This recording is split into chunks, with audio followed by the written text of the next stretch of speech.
Hi there, welcome to Agile Questions Answered, episode 7. Before I get started, I'd just like to say I've been checking out on the stats, and we have 185 of you have listened to my podcast so far, which, if you think of it in terms of a room behind a pub, that would make it pretty crowded, So I know it's not great for a global audience, but I'm pretty happy that you found my podcast and that some of you at least listening for long enough to maybe gain something from it. Thanks very much. If you think that anyone else would benefit from listening to my podcast, then please recommend it to them. And if you have a question that you'd like me to have a go at, then please get in touch. Anyway, on with the show.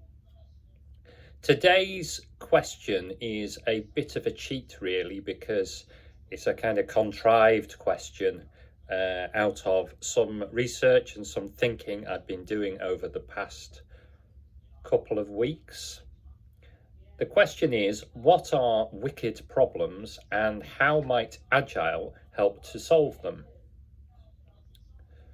A long time ago, when I started in this industry, in my first proper job after university, I remember thinking, maybe naively, that decision making in business would be really easy because it's just about what's profitable in the end. And imagine my surprise when, as a junior electronic engineer, then I spent a lot of time sat in meetings with people who didn't seem to be that energized by the problem that we were trying to solve, but they seemed to be very exercised by sort of putting their own point across. And you get certain people who, no matter what the topic of conversation, would use it to advance their own agenda. I found this very strange.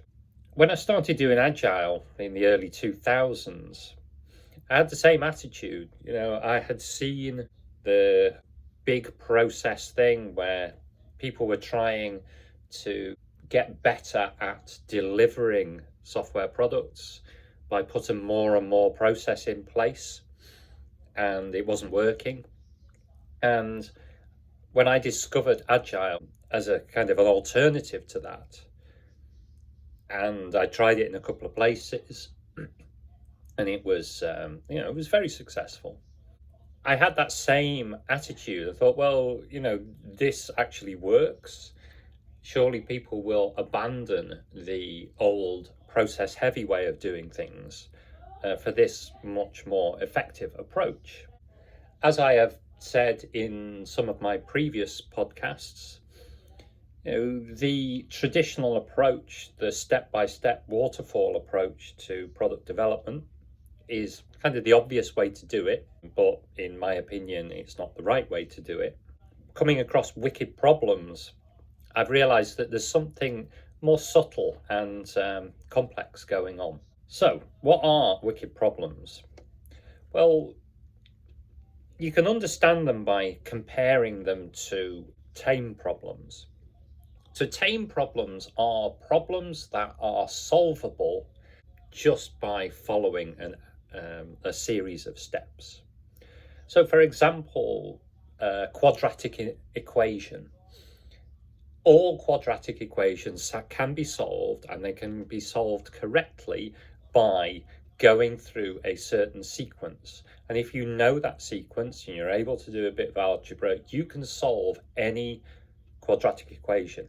And when you come up with the numbers, that answer will be right or it'll be wrong. Now, tame problems can be really, really complicated.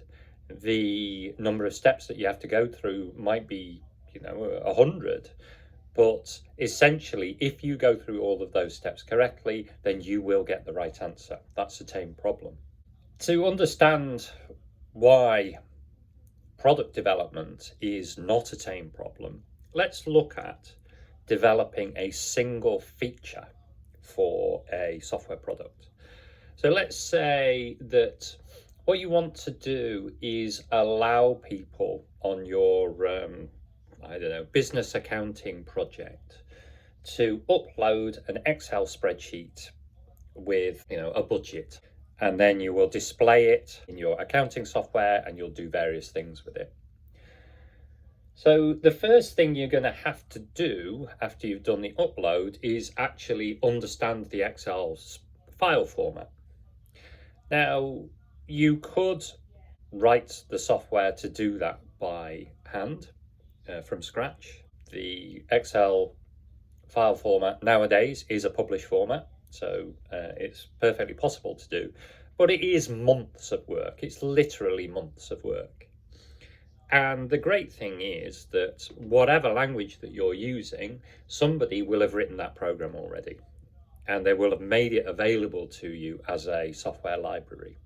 Inevitably, when a developer is faced with a problem like this, where they need to put in most new features, the first thing that they're going to do is look for somebody else who's solved that problem before, and they're going to reuse that software.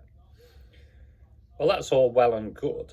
Integrating that library into your code, into your software, will be easy or it will be hard. There may be things that don't quite work in the way that you expect, but you can certainly do it. But think about what happened once you've done that. You've now got somebody else's code incorporated into yours. And at any time, out in the big wide world, somebody can find a problem with that code. And that code will then require updating.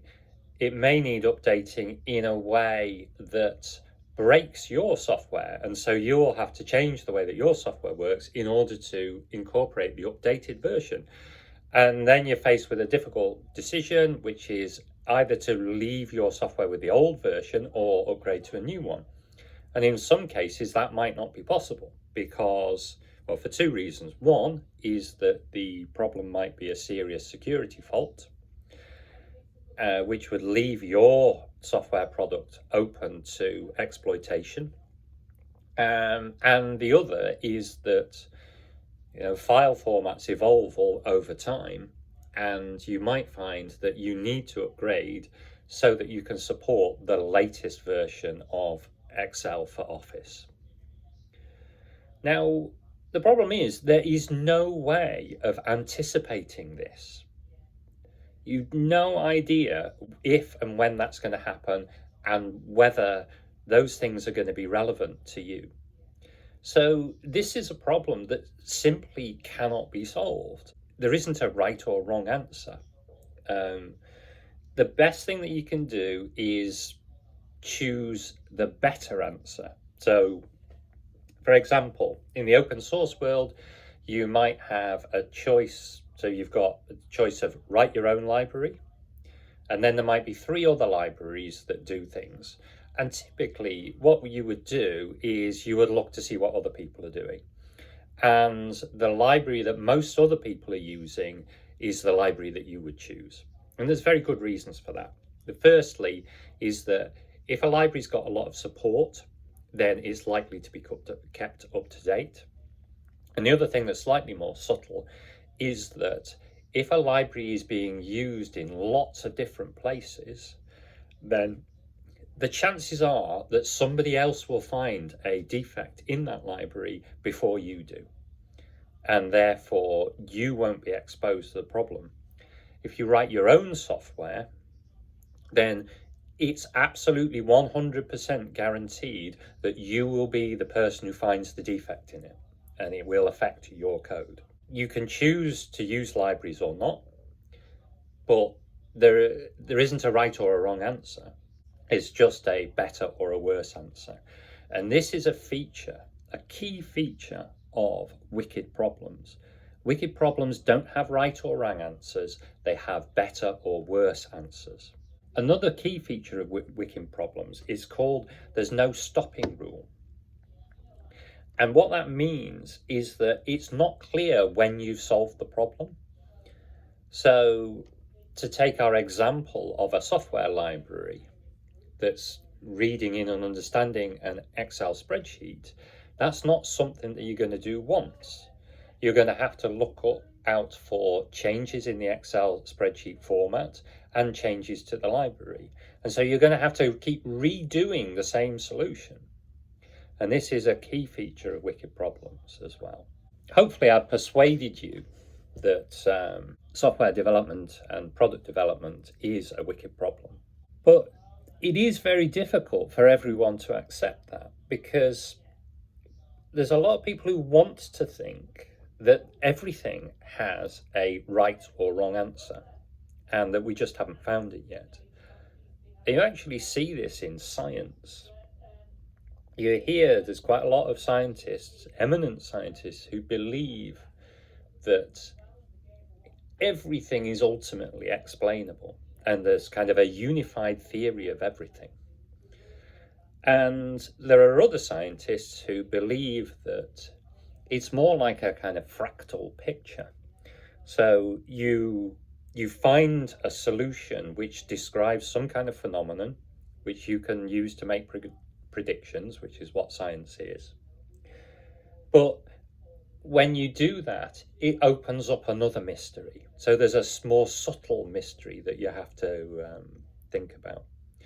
So, take a simple example. Newtonian mechanics explains in a really, really good way how most of the world that we see works and how bodies interact with each other. It's only when you get down to the very small that breaks down, and you have to use another model, which is quantum mechanics. And, if you're like me, you'd say, well, eventually, when we fully understand and we keep exploring the limits of quantum mechanics, we might find that we need another kind of mechanics to explain the kind of sub particles, because quantum mechanics won't work for them, maybe. The upshot of all of this is that in order to successfully develop products, you need to have people who are very good at making these decisions where there's a load of uncertainty. And it's kind of occurred to me that this is the thing that I've been training myself to do for the last 30 odd years, since I got into this game. So I've got into trying to find the best answer that will help us to move forward, rather than the answer that will solve the problem for all time. And there's here, and I hesitate to draw this parallel, but it's like crack army teams. So, for example, in the UK, the SAS, or in the USA, the Navy SEALs, they're trained to go into a completely new situation that they know nothing about, but to use their training to determine what the best actions are at any one point in time. In conclusion, where does this leave us? Well, I think if you're convinced by this, that product development is a wicked problem, and no amount of process, no matter how rigorous and no matter how tiny the steps in the process are going to eliminate the uncertainty from product development, then you need a new approach. And Agile gives you that framework to make better decisions, because essentially Agile says, where are we now? We've got this vision. So we've got the vision for the product that we want to create. We know we're a long way from there. We can take a step towards that vision, and then we can look around and see where we are. We thought that step was in the right direction. Was it actually in the right direction, or do we need to reset our sights and change direction slightly? Agile gives you that framework. You can make better or worse decisions, but the great thing about Agile is you find out really quickly whether the decision is a better one or a worse one. You also need the people with the right skills. So you need people who are comfortable operating in these areas of uncertainty, who are comfortable taking decisions in the knowledge that there's a really decent chance that they might turn out to be wrong, but that they can still move forward and they have the skills to evaluate the situation that they're in and choose what's the best decision given the data that's available to them at the time. And, those people are not sort of strange geniuses. This decision-making ability, the ability to appraise the situation that you're in and make a decision based on that, this is a skill. That skill can be taught. And in fact, years ago, I did it's called Kapner-Trago, problem solving and decision making. It's a very useful systematization of the kind of things that I and other practitioners in this area would do almost intuitively. I hope that that's been useful for you. I think it's given me a good insight, my thinking over the last couple of weeks, into why people find Agile difficult to take on. I think that, like it or not, there are people, and I don't think it's like an intelligence thing, that they want the world to be orderly. They want there to be answers to questions. The way I see the world, it's not like that. The way I see the world, there's better and worse. And, sometimes you just have to make a choice. There's a Tom Waits song called Fumbling with the Blues. And there's a line in that which I always like, which is 2 dead ends and you've still got to choose. Generally, there is a better option, but sometimes, the options are equally bad and you just have to choose one of them and then deal with the fallout. I think that you can see that Agile, with the framework, does offer some hope in this area. I think that using that understanding that what you're doing is you're making better or worse decisions, you're not making right or wrong decisions, can be really helpful.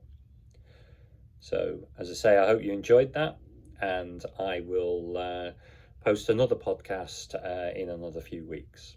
Bye for now.